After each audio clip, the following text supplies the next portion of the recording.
Hello everyone, Assalamu Walaikum. How are you all? I hope you are well. Welcome back to my channel in this new video.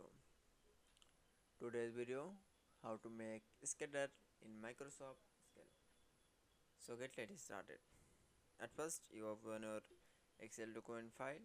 Firstly, then you show the Excel document from the make from the scatter. Now select your data. Now going to the insert menu option. Now click for the scatter option. Now click for the scatter. Now click for OK. Then now click for the plus icon option. Click for the access titles, data labels, error bars, and tail line option. Now for OK. Let's OK. Then design from the insert style. Now we choose color.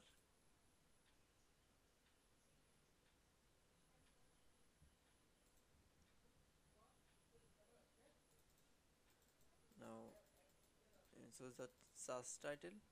Subtitle.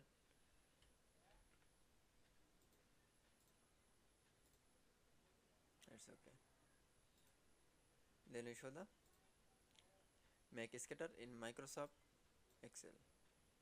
I hope you enjoy the video. Please like, comment, share, and subscribe my channel. Thanks for watching my video.